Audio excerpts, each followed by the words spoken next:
Der Glaube verändert die Welt. In der letzten Folge haben wir darüber gesprochen, wie die mittelalterliche Welt von den Vorstellungen des Christentums geprägt wurde. Heute soll es um einen Mann gehen, der mit seinen Thesen eine Spaltung dieser einheitlichen Vorstellungen bewirken sollte.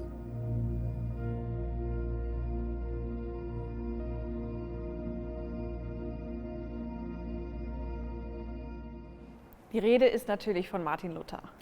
1482 oder 1483 geboren, absolvierte Martin Luther zunächst an der Universität Erfurt sein Grundstudium, bevor er 1505 ein Jurastudium begann.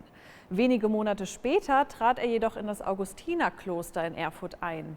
Hier wurde er zunächst zum Priester geweiht, bevor er das Theologiestudium aufnahm. So richtig auf sich aufmerksam machte Luther erst im Jahr 1517 mit der Veröffentlichung seiner 95 Thesen in Wittenberg. Und dabei spielt es auch keine Rolle, ob er diese Thesen wirklich an die Kirchentür genagelt hat oder nicht. Denn immerhin sorgt er mit seinen Ideen für einiges Aufsehen. Darin stellte er nämlich die Praxis des Ablasshandels in Frage. Die Vorstellung des Ablasses stammt aus dem Hochmittelalter. Demgemäß habe Jesus Christus zusammen mit den Heiligen einen Gnadenschatz hinterlassen, durch den gläubige Christen nach ihrem Tod vor dem Fegefeuer bewahrt werden. Die Verwaltung dieses Gnadenschatzes kommt dabei der römischen Kirche und dem Papst zu.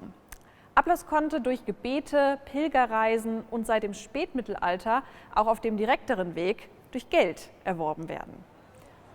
Mit seiner Ablasskritik wandte sich Luther nicht nur gegen den kommerziellen Ablasshandel, den insbesondere Papst Leo X.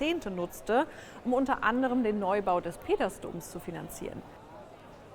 Luther stellte auch den Machtanspruch des Papstes grundsätzlich in Frage und vertrat die Ansicht der Sola Scriptura, das heißt, allein durch das Wort der Heiligen Schrift, der Bibel, erhalte der Mensch seine Erlösung. Demgemäß bedürfe es keines Papstes und auch keiner Heiligen oder anderen Traditionen, die historisch gewachsen waren und demgemäß keine Erwähnung in der Bibel fanden. Und was passierte mit Luther nach seiner fulminanten Kritik?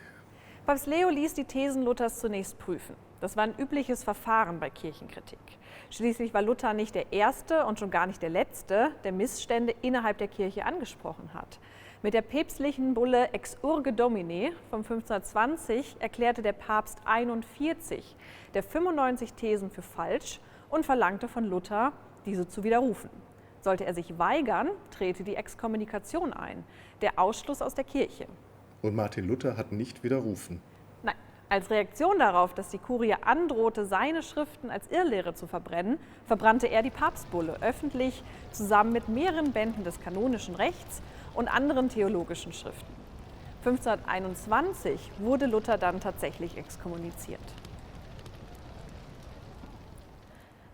Im April 1521 reiste Luther zum Reichstag von Worms, wo er vor dem römisch-deutschen Kaiser Karl V.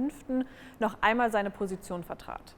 Als Kaiser war es nämlich Karls Aufgabe, der richterliche Arm des Papstes zu sein, also rechtlich gegen Personen vorzugehen, die von der Kirche ausgeschlossen worden waren. Doch auch in Worms widerrief Luther nach wiederholter Aufforderung nicht. Karl V. verhängte daraufhin mit dem Wormser Edikt die Reichsacht über ihn. Damit war Luther sowohl geistlich wie weltlich in Ungnade gefallen. Nicht ganz. Tatsächlich hatte Luther mächtige Freunde, die ihn weiter unterstützten. Einer dieser Freunde war der Kurfürst von Sachsen, Johann der Beständige.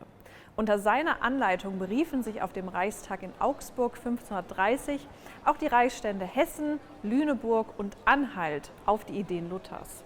Den Fürsten ging es dabei nicht allein um ihr Seelenheil. Die Unterstützung des geächteten und exkommunizierten Luther war auch ein politisches Mittel, um sich gegen Karl V. zu stellen. Dieser betrieb seit einigen Jahren eine Hausmachtpolitik, in der er das römisch-deutsche Reich in ein Universalreich eingliedern wollte. Der Habsburger Karl V. war nämlich nicht nur Herrscher im Reich, sondern auch in Spanien und Italien. Sein Plan war es, all diese einzelnen Kronen in einer einzigen habsburgischen zu bündeln. Die deutschen Fürsten sahen darin eine Gefahr für ihre eigene Macht. Und wie ging es weiter? So wie es bei solchen Geschichten immer weitergeht. Es wird der Krieg erklärt. Die protestantischen Reichsstände schließen sich im Schmalkaldischen Bund gegen den katholischen Kaiser Karl V. zusammen. Den folgenden Schmalkaldischen Krieg konnte Karl V. zwar gewinnen, aber die Glaubensspaltung war damit zementiert und die Einheit der kirchlichen Lehre ins Wanken geraten. Etwas, das Luther trotz aller Polemik niemals gewollt hatte. Er hatte, wie andere Männer vor ihm, die Kirche statt zu spalten, eigentlich nur reformieren wollen, weshalb wir bis heute diese Bewegung Reformation nennen. Der Schmalkaldische Krieg ist nur das erste Mal, dass protestantische und katholische Truppen aufeinandertreffen. Die Frage nach der richtigen Konfession ist bald nicht mehr nur ein Thema von Krieg und Frieden, sondern auch von Heiratspolitik und diplomatischen Verbindungen. Ab dem 18. Jahrhundert kommen jedoch neue Ideen auf, die die Macht der Kirche grundsätzlich in Frage stellen. Damit beschäftigen wir uns in der nächsten Folge.